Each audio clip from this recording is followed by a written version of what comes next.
something terrible happened to me many years ago.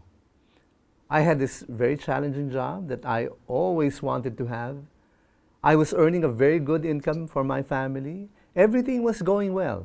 And I was on track for rapid advancement, both in terms of my career and financial goals. Then, at the height of it all, everything started to go wrong. Nagkasakit ako, I got very sick, that I had to resign from my job. I had to settle for doing consulting work, which did not allow me to earn as much as I used to. Alam mo, may panahon na naging matumal yung mga projects at wala akong trabaho. So there would be weeks when I had to survive without income. My debt started piling up. Bills were not getting paid. And, there were moments when our financial situation would be very serious. I could depend on my relatives for a while. May mga kamag-anak at kaibigan na maaasahan tuwing emergencies. But family and friends could not be relied upon all the time.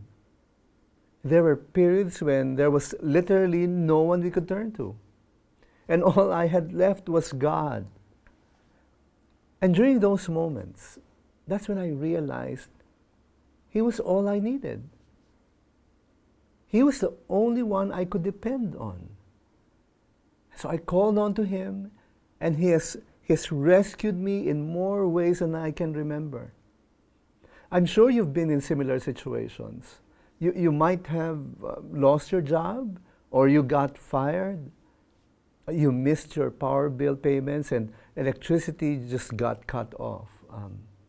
You had to pull out your kids from private school because you couldn't afford it anymore. Your business may be deep in debt. You're having difficulty collecting from your customers, and you're at the very brink of bankruptcy.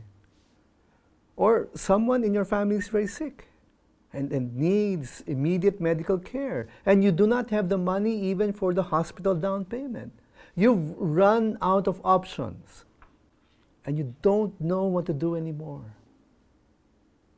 There's one more thing you can do. The very first thing you ought to have done in the first place. Call on to God. Depend on Him. Put your trust in Him. The psalm writers know this very well. Psalm 91 declares, "He who dwells in the shelter of the Most High will abide in the shadow of the Almighty. I will say to the Lord, my refuge and my fortress, my God in whom I trust. For He will deliver you from the snares of the fowler and from the deadly pestilence. He will cover you with His pinions, and under His wings you will find refuge. His faithfulness is a shield and buckler. You will not fear the terror of the night, nor the arrow that flies by day, nor the pestilence that stalks in darkness, nor the destruction that wastes at noonday." Dependence on God does not mean we turn to God only during emergencies. It is the realization that apart from God and His will, we can do nothing.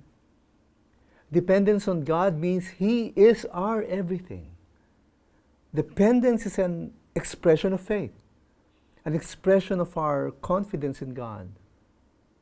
Dependence in God means we surrender the need to control everything, and we acknowledge that God is in complete control. My friend, as we learn to depend on God alone, let us always keep in mind, faith matters too.